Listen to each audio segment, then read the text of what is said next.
Ever taste something that instantly felt like home? Back then, mountain folks cooked with grit, gardens, and a whole lot of heart. Kinda makes you wonder, when did simple food stop meaning so much? Soup beans with cornbread were the taste of Appalachian life itself. Simple, filling, and made from almost nothing but patience and love. Pinto beans simmered all day on the back of the stove with a strip of fatback or a chunk of salt pork bubbling slow until the broth turned thick, smoky, and full of comfort. The smell filled the cabin, deep and savory, wrapping itself around everyone who came in from the cold. When the beans were finally ready, Mama would slice up an onion and bake cornbread in a cast-iron skillet, crust golden and edges crisp enough to snap. Crumbled right into the bowl, it soaked up every drop of that rich pot liquor and made a meal fit for kings. It was not fancy food, it was survival-made delicious. Families gathered around it night after night, finding warmth in every spoonful and laughter in between. Leftovers never went to waste, they just got better the next day, thicker and richer. Soup beans and cornbread were the definition of contentment, proof that love could simmer slow, feed a crowd, and make even the hardest days taste like home. Ramps and fried potatoes were the first sign of spring waking the Appalachian hills. Folks hunted ramps deep in the woods, their smell sharp enough to follow before you saw their green shoots pushing through the leaf bed. These wild leeks were chopped, washed, and tossed in a skillet with diced potatoes and bacon grease, sizzling until everything browned just right. The air filled with an aroma that was part earth, part smoke, and entirely unforgettable. It was food for people who knew the land, who understood that what you found with your own hands always tasted better than anything bought. Ramps were a celebration, a treasure after long winters of salt pork and canned vegetables. The potatoes softened their bite, turning that wild heat into something buttery, smoky, and bold. Every forkful carried the promise of warmth and green returning to the mountains. Ramps and fried potatoes were not just supper, they were mountain spring on a plate, fleeting but cherished by every hand that cooked or gathered them. Kilt lettuce was a salad that sizzled, a dish you could hear before you ever tasted it. Fresh-picked garden lettuce waited in a big enamel bowl while thick slices of bacon fried in the skillet, their drippings rich and smoky. Mama poured that hot grease right over the greens, followed by a splash of vinegar that hissed and crackled on contact. The leaves wilted just enough, soft but not limp, glistening under that warm, tangy dressing. Chopped onions, a pinch of sugar, and sometimes a crumble of boiled egg turned it into something more than a salad. It was a memory you could smell. The sound of that sizzle pulled folks from the porch before dinner was even called. Kilt lettuce wasn't fancy, but it felt like a feast made from almost nothing. It was mountain alchemy, turning garden greens and bacon grease into comfort. Each bite tasted alive, smoky, and sweet. The flavor of home poured straight from the skillet. Corn dodgers were bite-sized pieces of perseverance, small, crispy cornmeal cakes that could travel anywhere. Made from cornmeal, water, salt, and a touch of lard, they were mixed, quick and fried right on the griddle. The outside turned golden brown and crackled at the first bite, while the inside stayed warm and hearty. Miners packed them for long days underground. Farmhands carried them in pockets for quick meals between chores. They were food you could count on, the kind that filled you without fuss. Sometimes Mama added buttermilk or a pinch of sugar, sometimes not. It all depended on what the pantry held. No matter the variation, corn dodgers never failed to satisfy. Eaten plain or dipped in beans, they were both meal and memory, proof that resourcefulness could taste mighty fine. In every crisp edge and soft center lived a story of hard work, faith, and the quiet joy of a well-fed stomach. Poke salad greens were mountain survival served on a plate. The pokeweed plant was poisonous raw, but country folks knew how to tame it. The young leaves were picked, boiled, drained, and boiled again until safe to eat, then fried up in bacon grease for flavor. The result was a rich, smoky mess of greens that tasted far better than it had any right to. It was poor man's spinach, made from what the woods offered when gardens were bare. Gathering poke was a skill passed down through generations, one mistake away from danger, but worth every bite. The greens were earthy, silky, and salty, best eaten with cornbread to soak up the juices. It was the food of resilience, proof that nothing went to waste and everything had potential. Poke salad greens told a story of caution and courage, a humble dish that kept people fed and connected to the wild hills they called home. Leather britches beans were the mountain way of preserving summer for winter. Fresh green beans were strung on thread and hung from rafters to dry, their skins turning wrinkled like worn leather. Months later, they were soaked and simmered slow with ham hock or fatback until tender again, soaking up the smoky flavor of the pot. The smell filled the cabin with warmth, reminding everyone that patience was the true secret to flavor. Leather britches were more than food. They were time capsules of sunshine and hard work. Each bite carried the taste of the garden and the satisfaction of nothing going to waste. Served alongside cornbread, they turned a cold day into comfort. This was food made by hands that planned ahead, that understood how to stretch a harvest through the lean months. Leather britches beans were history you could eat, proof that Appalachian kitchens made every season last a little longer.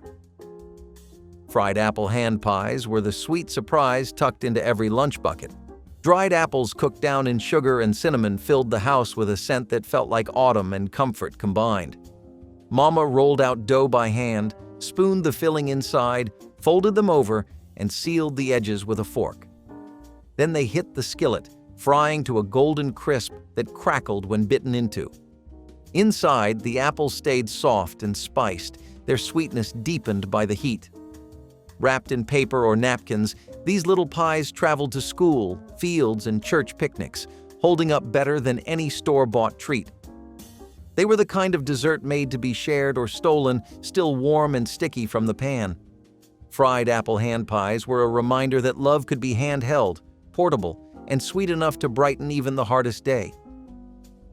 Apple stack cake was the crown jewel of Appalachian celebrations. Thin molasses cake layers baked one by one, each spread with spiced apple butter while still warm. The stack was tall, heavy, and fragrant, then left overnight to rest, the flavors marrying into something extraordinary. By morning, it sliced like velvet, each bite moist, rich, and full of spice. This was a cake made for weddings, homecomings, and holidays, a gift shared, not bought. Every layer told a story of patience and precision, baked with love and a little bragging rights. Apple stack cake was never rushed. It was built slowly, thoughtfully, like the families who passed the recipe down. The first bite was sweet, the second nostalgic, the third almost holy. It was a dessert that aged like memory, better with time, softer at the edges, and filled with warmth. No one forgot it, even if no one makes it anymore. Sorghum molasses cookies were mountain sweetness in its purest, most hard-working form. Made from dark sorghum syrup cooked down from cane grown in local fields, they carried a flavor that was deep, earthy, and rich with caramel warmth. Mama mixed the dough thick, heavy with flour and spice, then rolled each piece by hand before pressing it flat with the back of a spoon. The smell that filled the kitchen was enough to stop a conversation. Molasses, ginger, and wood smoke from the stove mingling together in a perfume of comfort. When the cookies came out, their edges crackled like leaves underfoot, while the centers stayed soft and chewy. They stuck to your teeth and your memory, best eaten warm with milk or a steaming cup of coffee. Sorghum syrup was not something bought. It was made, boiled slow over an open fire, stirred with care and patience. Those cookies carried the weight of that labor and turned it into joy. Each bite told a story of harvest time and endurance, of families who found sweetness in the work of their hands. Sorghum molasses cookies were not just dessert. They were a reward for effort, a golden brown reminder that good things take time and heart. Corn cob jelly was the definition of mountain ingenuity, an edible testament to the belief that nothing should ever go to waste. After the kernels were sliced off for canning, the stripped cobs, pale and sticky, were tossed into boiling water and simmered down to draw out every last trace of sweetness. The result was a golden liquid that smelled faintly of summer cornfields, sunlight, and smoke. Sugar and pectin transformed that humble broth into a gleaming jelly, smooth and amber, poured carefully into mason jars that caught the light like stained glass. Its taste was delicate, like honey brushed with corn, a sweetness that whispered instead of shouted. Spread over hot biscuits or buttered cornbread, it brought warmth to even the coldest morning. Corn cob jelly was more than thrifty. It was art born from necessity, proof that resourcefulness could be beautiful. Families passed down the recipe by memory, measuring by feel and instinct rather than spoons. Every spoonful reminded folks that nothing ordinary stayed ordinary for long in a mountain kitchen. In its golden glow lived the quiet pride of Appalachian thrift and the tender habit of finding beauty in what others might throw away. Vinegar pie was the dessert of pure determination, a triumph of sweetness pulled from near-empty shelves. When lemons were scarce or too dear, mountain cooks reached for vinegar instead, whisking it with sugar, eggs, butter, and a whisper of nutmeg. The mixture baked into a golden custard pie, its surface shining like morning sunlight slipping through wood smoke. It smelled of comfort and surprise, familiar yet mysterious. The first bite caught you off guard. Bright, tangy, and sweet all at once, like lemon pie's humble cousin that refused to bow to hard times. Vinegar pie was a lesson in making do, in turning what little you had into something that felt like more. It was not about indulgence, but about ingenuity, the kind of kitchen magic that turned thrift into triumph. Every slice carried the quiet pride of hands that refused to waste or want. Served plain or with a spoon of cream, it tasted of gratitude, resilience, and the confidence that came from making something out of nearly nothing. Vinegar pie stood as proof that Appalachian cooks didn't wait for abundance. They baked it themselves, one tart, golden pie at a time. Wild blackberry dumplings were the reward of scratched hands and berry-stained fingers. Families foraged the hillsides and fence lines for wild blackberries, sweet and tart jewels hidden among the thorns. Mama would drop spoonfuls of biscuit dough into a bubbling pot of berries, sugar, and water, the mixture thickening into a deep purple stew. The dumplings soaked up the syrup, turning soft, tender, and rich with juice. Served warm with cream or milk, it tasted like late summer captured in a bowl. Each bite was both sweet and wild, the kind of flavor that could never come from a store. Gathering the berries was half the work and half the fun, a ritual that left everyone laughing and itching but full of pride. Wild blackberry dumplings brought families together around the stove, waiting for the pot to bubble over. It was nature's dessert, tart, honest, and unforgettable. Fried green tomatoes were the last taste of summer before the frost took hold. When the vines were heavy with unripe fruit, mountain cooks sliced the firm green rounds, dredged them in cornmeal, and dropped them into sizzling bacon grease. The edges crisped and browned, while the inside softened just enough to melt on the tongue. The sound of them frying was as comforting as the smell, earthy, smoky, and full of promise. They were eaten hot, often sprinkled with salt or paired with gravy, proof that even what never ripened still had worth. Every family had their own trick. Some used buttermilk, others flour, but all agreed they tasted like the end of a good season.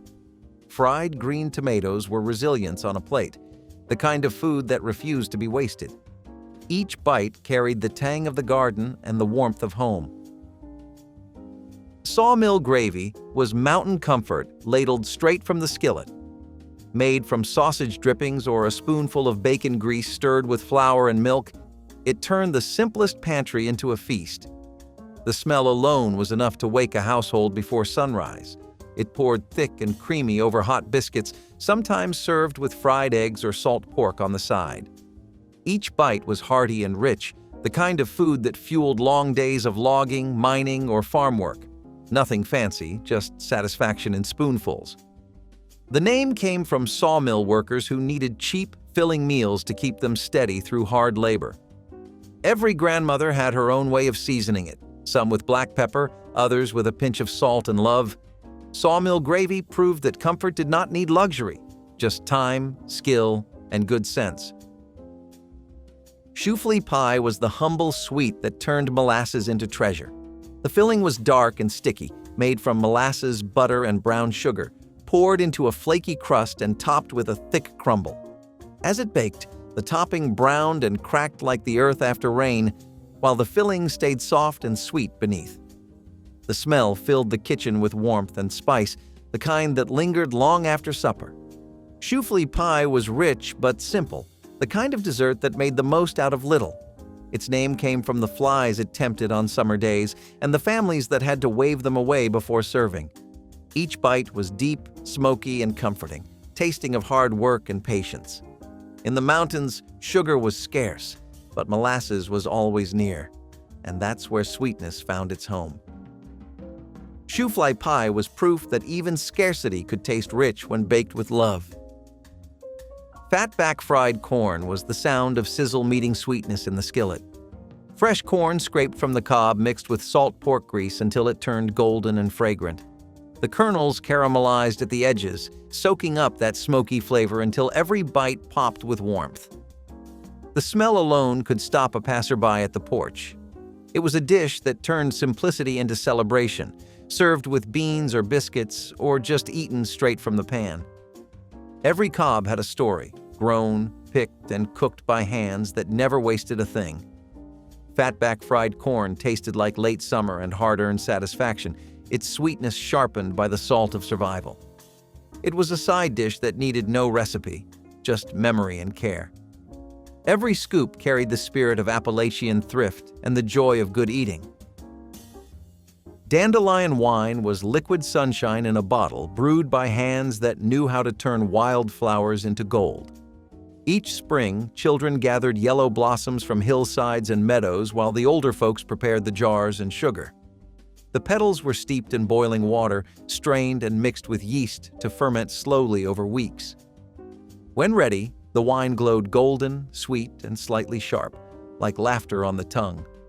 It was poured in small glasses for special occasions, birthdays, holidays, or quiet evenings on the porch. Dandelion wine carried the scent of spring and the patience of summer, its flavor both delicate and daring. In the mountains, it was more than drink. It was a symbol of ingenuity and celebration, proof that even weeds could bring joy. A single sip felt like sunlight breaking through clouds, reminding folks that nature always gave more than she took. Hominy and bean stew was mountain sustenance in its purest form. Dried beans simmered for hours with hominy, onions, and sometimes a bit of salt pork, creating a thick, hearty pot that could stretch for days. The aroma filled the home with promise, earthy and full. It was food for families who knew how to make a meal from little, a dish that cost nearly nothing but tasted like everything. Served with cornbread or sliced onions, it stuck to your ribs and warmed you through.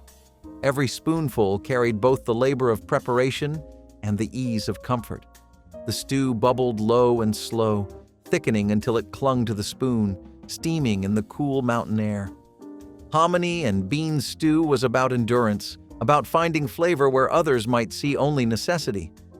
It was a meal that belonged to everyone and wasted nothing. A perfect harmony of thrift and taste that told the story of mountain kitchens in every bite, keeping bellies full and spirits strong through hard Appalachian winters. Beaten biscuits were the bread of endurance, pounded into perfection by hand. The dough was simple: flour, lard, salt, and water. But it was worked hard, beaten with a mallet or rolling pin until smooth as silk. This process trapped air in the dough, giving the biscuits their signature snap when baked. They were dense, dry, and built to last, perfect for travel or weeks of storage without spoiling. Before machines, making them was a test of strength and patience, but the reward was worth every swing. These biscuits were the backbone of Appalachian lunches, sliced open and filled with ham, syrup, or apple butter. They did not crumble. They did not spoil. They endured, just like the people who made them. The rhythm of pounding echoed through the kitchen, a song of effort turned into nourishment. Beaten biscuits were food for the long haul, simple, steadfast, and built with love that lasted as long as the bread itself. Sorghum candy pull nights were part work, part wonder, and all joy. When the sorghum syrup was cooked down thick and amber, families gathered around the kitchen to make candy. The hot syrup was poured onto buttered plates, cooled just enough to handle, and then stretched by hand, pulled again and again until it turned pale and glossy like spun gold. Laughter filled the air as fingers stuck together and sweet strands stretched across the room. When the candy hardened, it snapped between your teeth with a chew that tasted like sunshine trapped in sugar. The air smelled of molasses and warmth, and everyone's hands glistened with syrup. It was a winter ritual that brought generations together, a way to turn labor into laughter. Kids waited for the scraps, adults compared batches, and every pull became a memory. Sorghum candy pull nights were more than dessert. They were celebration, sweetness, and togetherness wrapped into one simple mountain evening. Fried catfish with cornmeal dredge was mountain gold pulled fresh from the river's edge. Folks would head out early with fishing lines and a tin bucket, knowing supper depended on what bit the hook that day. Fresh-caught catfish, slick and shining, got cleaned right there on the bank before heading to the kitchen skillet. Dipped in buttermilk, rolled in seasoned cornmeal, and fried in hot lard, the fish crisped into golden perfection with edges that curled like lace. The crackle of grease was its own kind of music, the scent drifting through the valley to call everyone home. Served hot with hush puppies, beans, or sliced onions, it was a feast born of patience and pride. The crunch gave way to tender, sweet fish that melted on the tongue. Fried catfish was proof that the best meals came from the land and water you loved, cooked slow, shared loud, and remembered long after the bones were picked clean. Stacked tomato salad with buttermilk dressing was the garden's gift to long, hot summers. When tomatoes ripened heavy on the vine, every kitchen found a way to show them off. Thick slices were stacked high, sometimes with cucumbers or onions tucked between, then drizzled with creamy homemade buttermilk dressing. The dressing was tangy, peppery, and cool, speckled with herbs picked fresh from jars on the windowsill. It coated the tomatoes like velvet, turning something ordinary into something beautiful.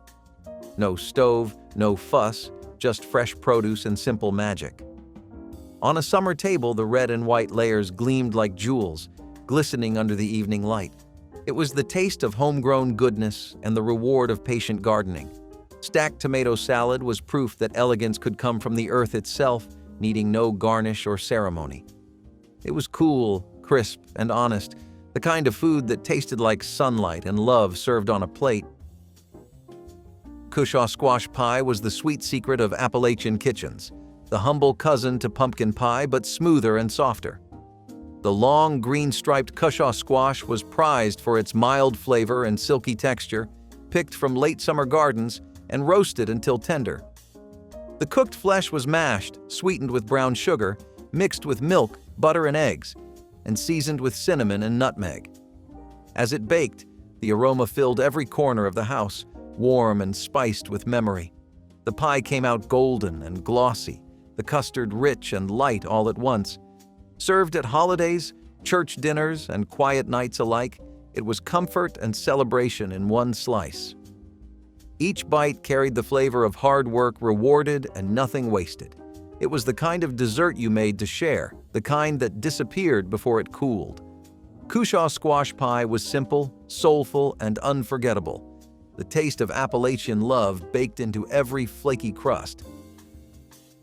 Chowchow relish was the mountain's colorful answer to waste not, want not. Green tomatoes, cabbage, onions, peppers, and stray beans were chopped fine, salted, and cooked down in vinegar, mustard seed, and sugar until tangy and bright. The kitchen filled with the sharp scent of vinegar that made eyes water but mouths water more. Chowchow added spark to everything: brown beans, cornbread, fried potatoes, and even sandwiches.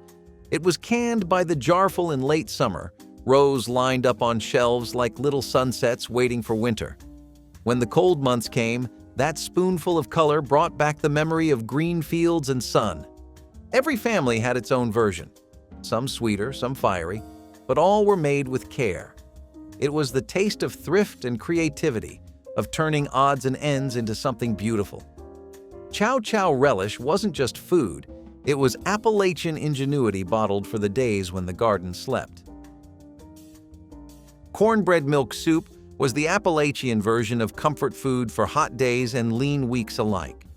Crumbled cornbread went into a bowl, followed by a pour of cold milk or tangy buttermilk straight from the spring house. Some added sugar, others salt, depending on mood or memory. It was breakfast, supper, or a late-night snack for anyone needing quick satisfaction. The cornbread softened just enough, soaking up the milk while holding its shape, and every bite felt both cool and hearty. This wasn't fancy eating. It was practical, soothing, and deeply nostalgic. The sound of spoons clinking against tin bowls echoed through many kitchens, especially when the heat made cooking unbearable. Cornbread milk soup was proof that the simplest things could taste like a gift. It was fuel for farmers, comfort for children, and a quiet pleasure that never needed a recipe. Appalachian thrift had many forms, but few were as beloved as this humble, creamy meal that spoke of contentment, resourcefulness, and the kind of homemade wisdom that turned everyday hunger into something almost sacred. Possum pie, despite the name, was no woodland creature on a plate.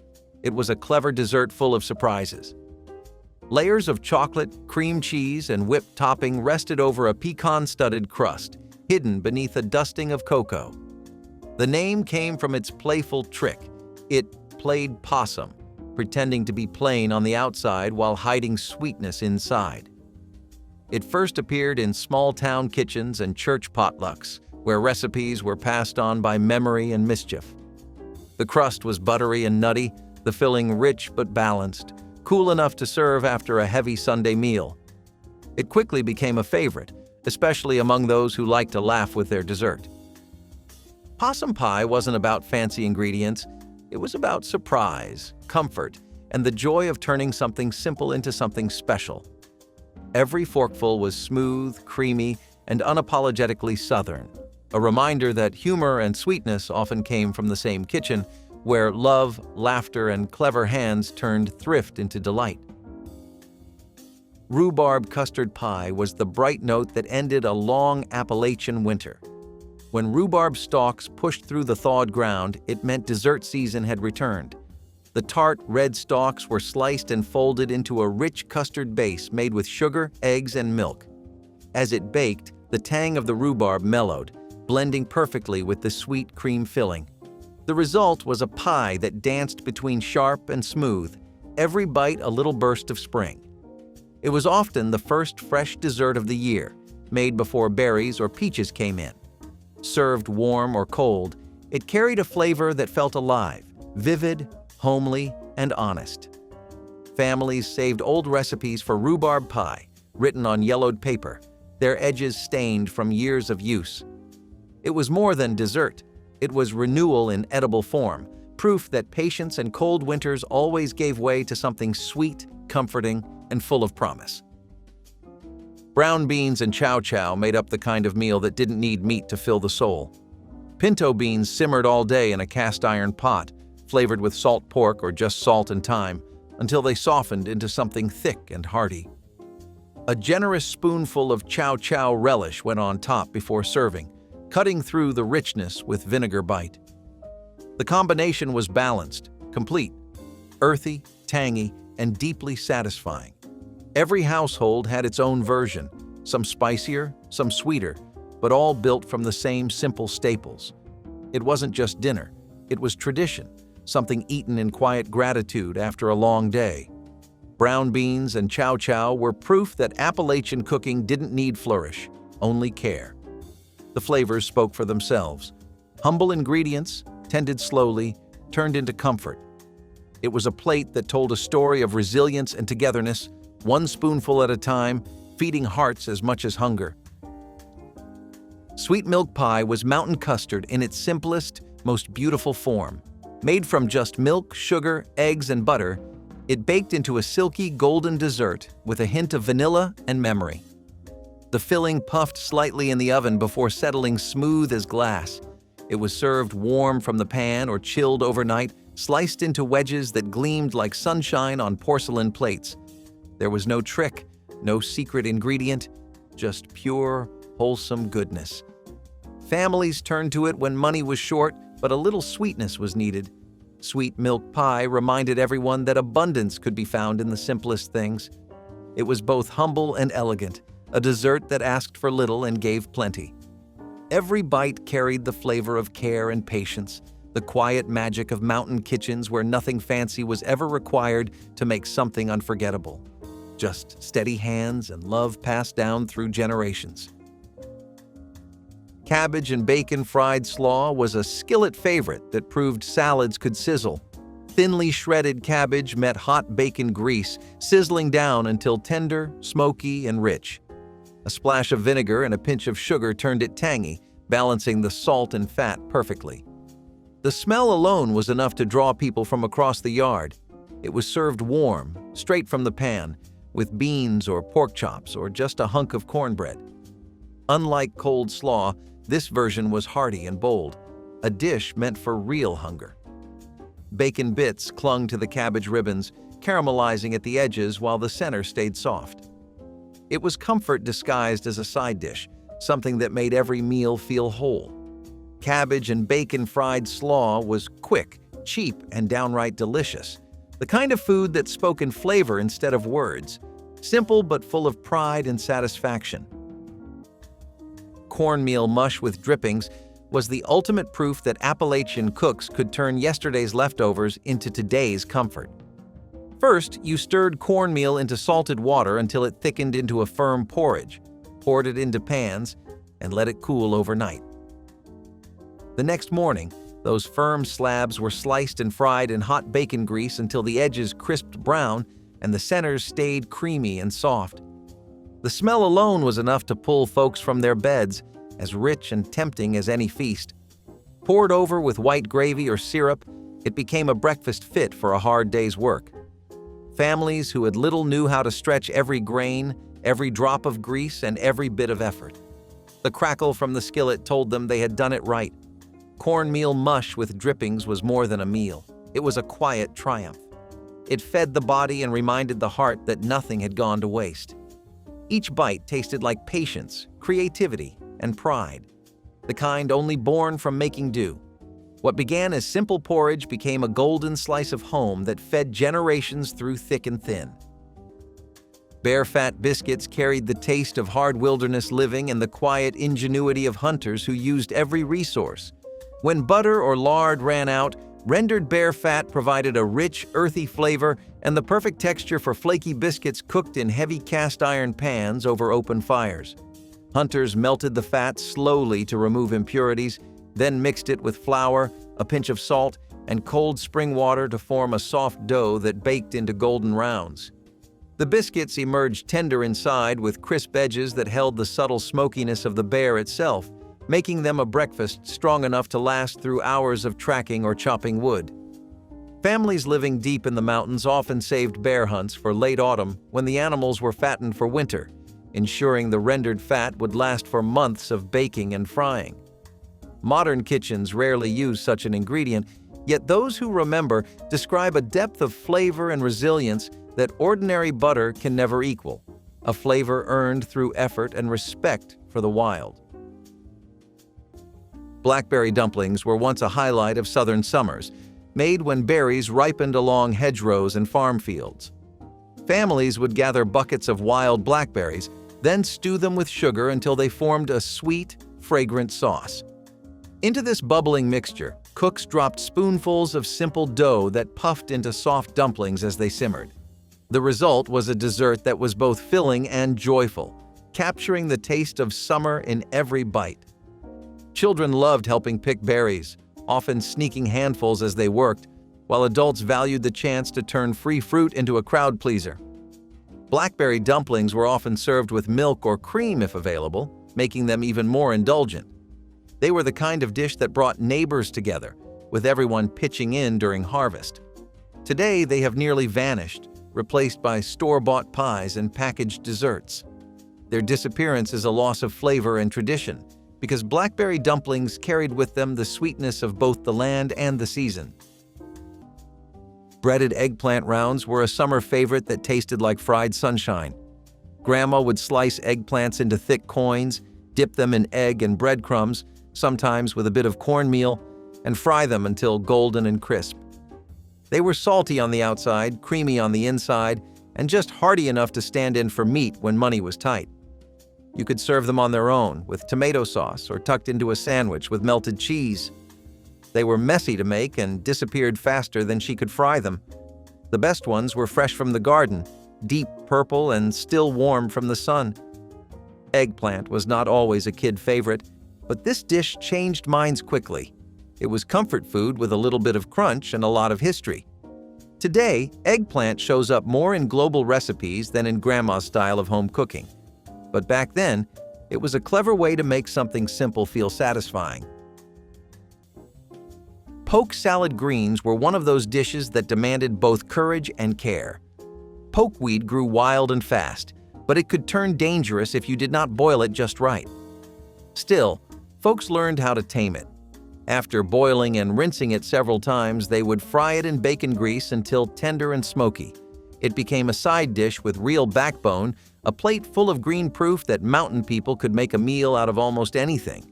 Every bite carried a hint of the wild earth it came from. Eating poke salad was an act of both survival and defiance. A way to say, we will eat well, even when the cupboard's empty. Served with cornbread or salt pork, it fed families through hard months when gardens were thin.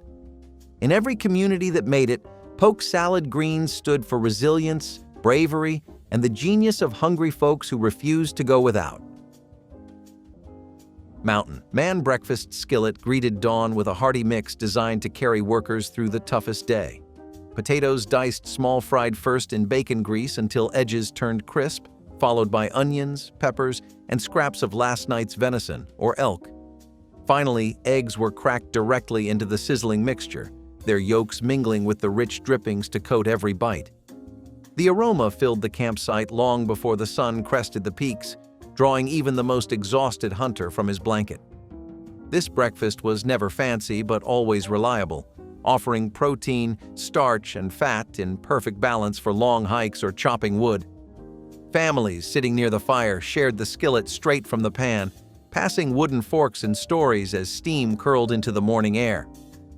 Today, diners serve similar dishes, but the true Mountain Man version carries the unmistakable taste of open flame and fresh game, a flavor of pure endurance that cannot be recreated by any restaurant range or packaged seasoning mix. Cypress knees. Stew drew its name and subtle flavor from the swampy roots of the cypress tree that lined bayou waters. Grandmothers simmered fresh fish, small shrimp, and local vegetables in a seasoned broth enriched with a few cleaned cypress knees, which released a gentle woodsy essence during cooking. The stew carried the spirit of the Louisiana wetlands, blending the sweetness of seafood with the mysterious aroma of the swamp. Served with crusty bread to soak up the broth, it warmed families after long days spent fishing or gathering along the water's edge. Children learned respect for the bayou as they watched elders harvest the knees carefully without harming the living trees.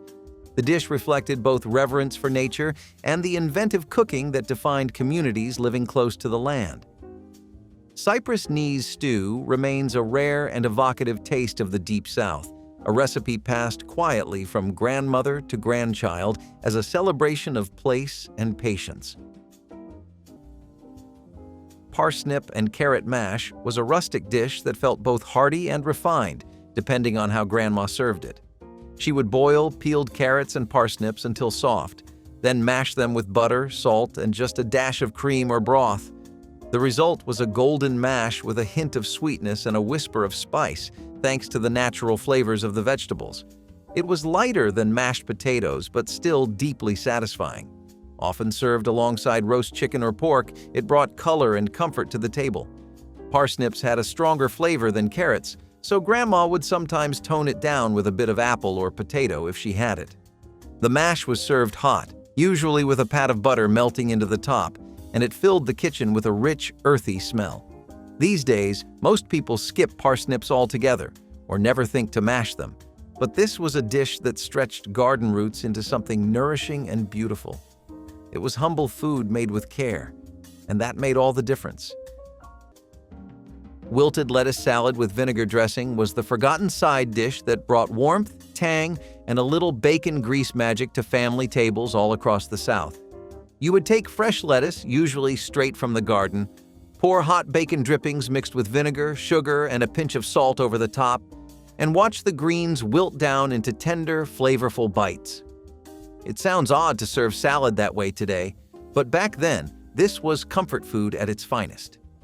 Families leaned on recipes like this to use up garden produce, stretch ingredients, and add a hearty, savory side to meals without spending extra money. Wilted lettuce salad was a regular at potlucks, Sunday suppers, and backyard gatherings, sitting proudly next to fried chicken, biscuits, or whatever main dish folks scraped together.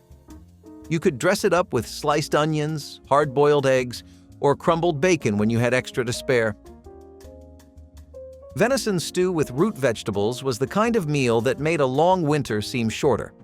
Hunters would bring home venison from the woods, a prize that stretched through the week when cooked right. The meat was browned slow, then left to simmer for hours with onions, carrots, and potatoes until the broth turned rich and thick. The smell filled every corner of the cabin, carrying the promise of warmth and rest after a hard day's work. Venison had a deep flavor that no store-bought cut could match, wild and honest like the hills themselves. Every bite was hearty enough to chase off the chill of mountain nights. It was not just food, it was gratitude, a reminder that skill and patience could turn the wilderness into supper. Families gathered close around the table, steam rising from their bowls, and silence replaced talk as the first spoonfuls hit the tongue. This stew was more than survival. It was tradition simmered slow, memory served warm, and pride eaten clean to the last bite. Pan-fried rattlesnake surprised many first-time eaters with its delicate white meat and mild flavor. Frontier hunters cleaned the snake carefully, removing the head and skin before slicing the body into manageable sections. Each piece was dredged in seasoned flour or cornmeal and fried in hot bacon fat until golden and crisp. The sizzling pan sent out a tempting aroma that challenged the bravest to take a bite. Those who did found a taste closer to chicken than they expected, firm yet tender with a faint hint of the wild desert. Sharing such a meal was a mark of courage and resourcefulness, proving that no edible creature was overlooked when supplies ran thin. Around campfires, the story of catching and cooking rattlesnake often became as memorable as the meal itself. While modern diners might hesitate, mountain men considered it a practical and surprisingly pleasant addition to their table, a testament to survival instincts and an adventurous spirit willing to turn danger into nourishment. Pineapple. Upside-down cake in cast iron was once the ultimate Southern hostess dessert, a showpiece that combined practicality with flair. It was made by layering canned pineapple rings, cherries, and brown sugar in the bottom of a cast iron skillet, then pouring cake batter on top. After baking, the cake was flipped out to reveal a golden caramelized topping that dazzled guests. This dish thrived in the mid-20th century, when canned fruit became widely available and affordable. It quickly became a centerpiece at church suppers, potlucks, and holiday gatherings. Children were enchanted by its bright colors, while adults admired its sweet, buttery flavor. The cast iron skillet made it accessible since nearly every household had one, and it ensured even cooking and a crisp edge. Though it once symbolized Southern hospitality and creativity, it has mostly disappeared from modern tables, overshadowed by convenience desserts. Today, it survives only in nostalgic memory, reminding us of a time when a single cake could capture the joy of a community. Frost grape jam thumbprint. Cookies captured the fleeting sweetness of wild grapes that only reached perfection after the first frost softened their tart skins. Grandmothers ventured into thickets to gather the small, dark clusters, then simmered them into a deep purple jam that filled kitchens with a heady autumn aroma. For the cookies, they prepared a buttery dough, pressing small wells into each round and spooning in the glossy jam before baking. As the cookies cooled, the jam set into jewel-like centers that gleamed against the golden crust. Children loved to help with the thumbprints, their tiny fingerprints leaving a family mark on every treat. These cookies often appeared at holiday gatherings when the weather turned crisp and the harvest season closed, carrying with them the taste of chilly mornings and wood smoke. frost grape jam. Thumbprint cookies endure as a symbol of resourcefulness and celebration, a sweet way to preserve the last gifts of the wild before winter settled firmly across the southern hills. Stuffed baked onions were the kind of dish that made you think Grandma knew a little magic. She would peel and hollow out big yellow onions, then fill them with a warm mixture of breadcrumbs, herbs, and maybe a bit of sausage if meat was on hand. Then she would roast them until the outside was soft and golden and the center bubbled with flavor. The smell alone would bring people into the kitchen. It was impressive without trying too hard. Just an onion, transformed into something elegant. You might find them at a Sunday dinner or as a side for a special roast. They looked like something out of a restaurant, but were made from the humblest ingredients. Stuffed onions stretched the grocery budget and elevated whatever else was on the plate. You would cut through the tender layers with a fork and get a mix of sweetness and savory warmth. It is hard to imagine a time when onions took center stage like that, but Grandma knew how to make the most of what she had. Today, we just chop them and toss them in a pan. Back then, they were stars. Baked apples with raisins and cinnamon was the spiced, sweet side dish that brought cozy comfort to dinner tables, especially when ingredients were scarce. You would core apples, fill them with raisins, brown sugar, and cinnamon, and bake them until bubbling with syrupy goodness. It was simple, affordable, and made with pantry staples that stretched meals and added sweetness to the table. Baked apples showed up at Sunday suppers, holidays, and weeknight meals, pairing perfectly with roast pork, fried chicken, or even standing alone as a humble dessert. Recipes like this came straight from vintage cookbooks, passed down by generations who knew how to stretch groceries and make the most of what they had. You hardly see them now, but back then, those warm cinnamon apples filled kitchens with that sweet, spiced aroma that made even the hardest days feel softer. They were simple comfort straight from the oven, reminding families how far a little resourcefulness could go. Rabbit and dumplings was a meal that tasted like effort and reward mixed together, the kind that carried the story of the hunt straight to the supper table. Catching the rabbit was only half the work. The rest was done slow and steady in the kitchen. The meat was browned, simmered in broth until tender, and dropped into bubbling stock where floury dumplings waited to soak up every drop of flavor. Steam fogged the windows while the smell drifted through the house, wrapping around everyone like a promise of comfort. It was gamey, rich, and deeply satisfying, an old-world supper that turned survival into celebration. Every bite reminded folks that food earned by hand carried a different kind of pride. Families would sit quiet except for the clink of spoons and soft hums of contentment. Rabbit and dumplings filled bellies and hearts alike, warming even the coldest nights. It was country comfort at its finest, built from grit, gratitude, and a little wild luck. In mountain homes, it stood as proof that patience and hard work always paid off. The meal may have been humble, but the feeling it brought was priceless. Home, warmth, and a kind of joy you could only taste. Forager's mushroom. Ragu transformed a handful of wild mushrooms into a meal that tasted of deep forest soil and clean rain. Hunters gathered chanterelles, morels, or other seasonal finds at first light, brushing off pine needles and slicing them into rustic pieces.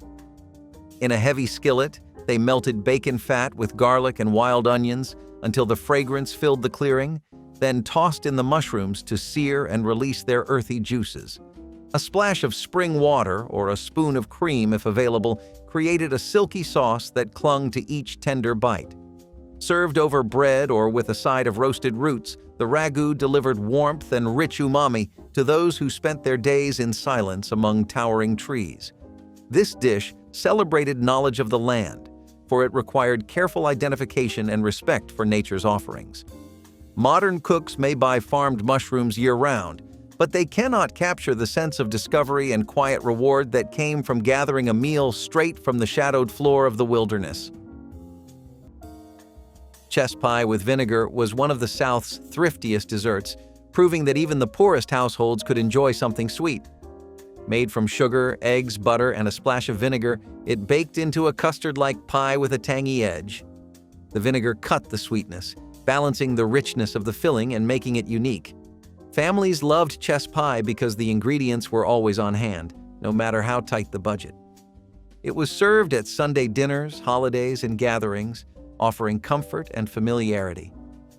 While fancier pies required fruit or nuts, chess pie was humble and practical, making it beloved across generations. Children often remembered it as the dessert of their childhood, while adults prized it for its simplicity. Today, it is less common outside of heritage cookbooks, replaced by more modern sweets. Chess pie with vinegar stands as a symbol of Depression-era resilience, turning pantry basics into something remarkable. Forgotten now, it remains a dish worth remembering for both its flavor and history. Cured gizzard confit transformed a humble poultry part into a delicacy through slow, deliberate cooking that celebrated thrift and flavor.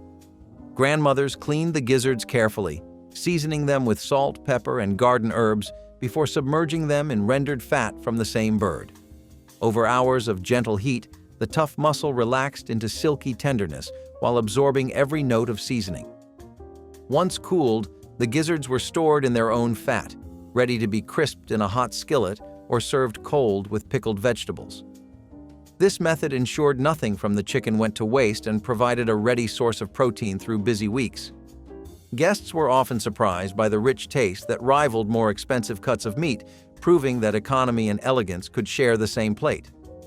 Cured gizzard confit stands as a testament to the Southern grandmother's ability to elevate the simplest ingredients into something extraordinary with patience, care, and a deep respect for the whole bird that nourished the family table. Cornbread dressing was the kind of dish that only showed up on special occasions, but it left a lasting impression. Grandma would bake cornbread ahead of time, then crumble it and mix it with sautéed onions, celery, herbs like sage or thyme, and rich broth.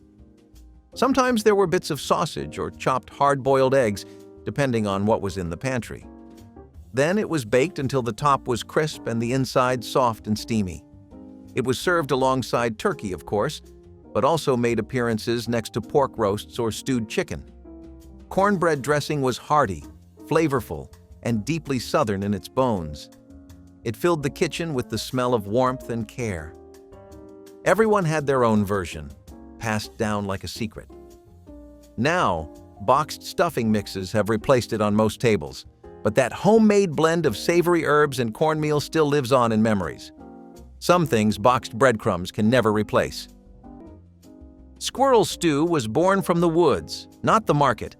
A family that could bring down a squirrel had meat enough for the pot, and that was reason to be thankful.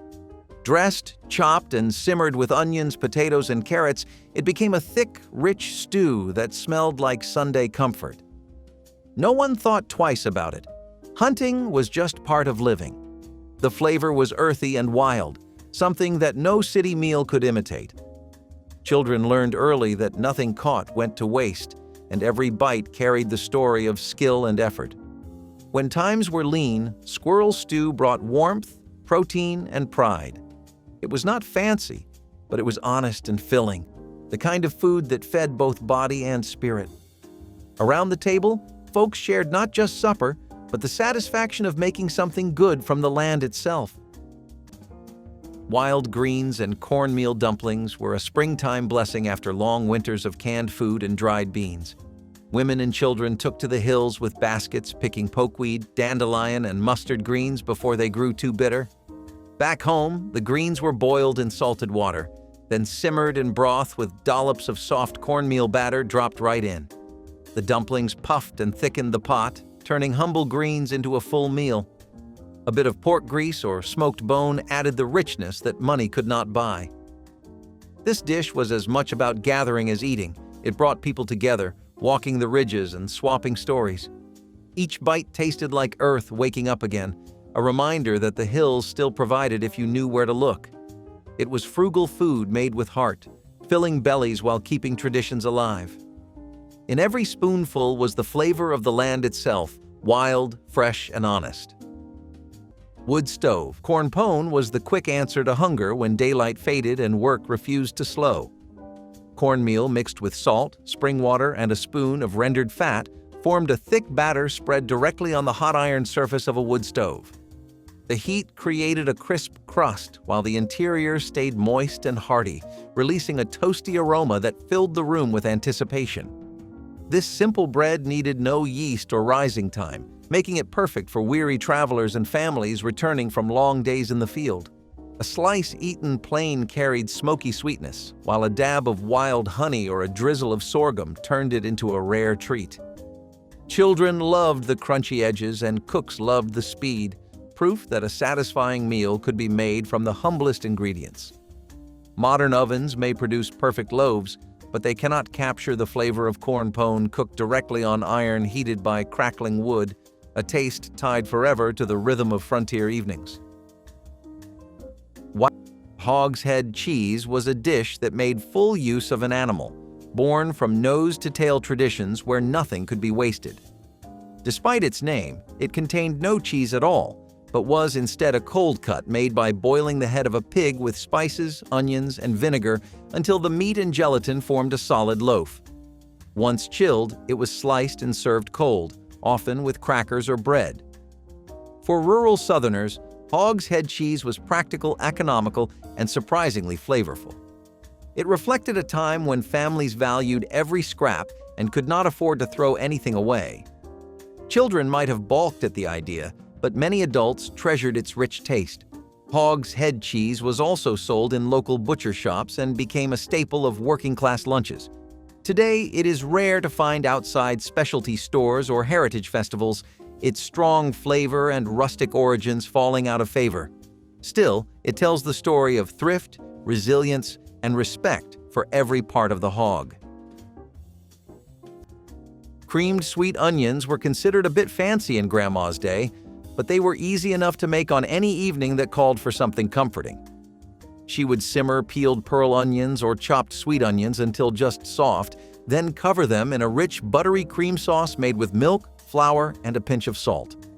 The whole thing came together in a saucepan, thickened gently until the onions were tender but still held their shape.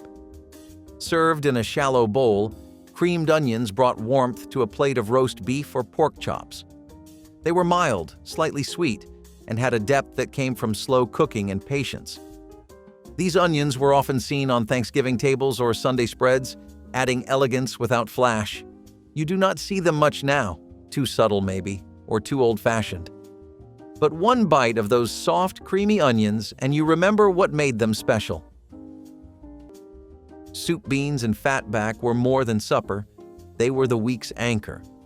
The pot would simmer all day on the stove, filling the cabin with that smoky, familiar scent of slow-cooked beans and pork fat. Fatback, a cheap cut from the back of a hog, gave those beans their flavor and a bit of grease for strength. In the Appalachian hills, this was a one-pot wonder that worked hard for families who worked harder. You could ladle it over cornbread, stretch it with onions or greens, and feed everyone until Saturday. There was pride in scraping that pot clean, because it meant you got through another week without wasting a thing. Each scoop was proof that simple food could keep you full and happy without costing much more than time. Some say it tasted like home itself, the kind of comfort no restaurant can serve. Those old soup beans told the story of mountain thrift and heart in every bite. Okra and tomatoes with rice was a classic side dish that thrived in southern kitchens, blending garden staples into a filling, flavorful plate. Fresh okra was sliced and stewed with tomatoes, onions, and sometimes bacon fat, then spooned generously over rice. It was inexpensive and wholesome, relying on vegetables that were easy to grow in the southern climate. For families, it was a dependable dish that appeared at weeknight dinners, Sunday suppers, and potlucks alike. The combination of tangy tomatoes and tender okra gave it a unique texture and taste that many children learned to love, even if reluctantly at first. Rice made it hearty enough to stand alone when meat was scarce, adding value to a humble dish. Though once celebrated, it has slowly faded as processed foods and fast meals replaced traditional garden cooking. Today, it is remembered mainly in rural kitchens or cookbooks. Okra and tomatoes with rice remains a snapshot of how Southern cooks turned simple harvests into comfort. Prairie hen. Fricassee filled rough cabins with the comforting aroma of slow-braised game birds bathed in cream and wild herbs gathered along mountain trails. Hunters cleaned the prairie hens with careful hands, browning the meat in heavy iron pots before adding onions, garlic, and a splash of spring water. A small measure of cream or milk, if it could be spared, created a velvety sauce that simmered for hours until the birds turned tender and the broth thickened into a rich gravy. Families served the fricassee with coarse bread or boiled root vegetables, each bite a blend of earthy herbs and gentle smoke from the fire. This dish transformed lean wild game into something elegant, proving that frontier cooks valued both nourishment and quiet pleasure. Around the hearth, elders shared stories of long hunts across open grasslands while children eagerly awaited their share of the tender meat.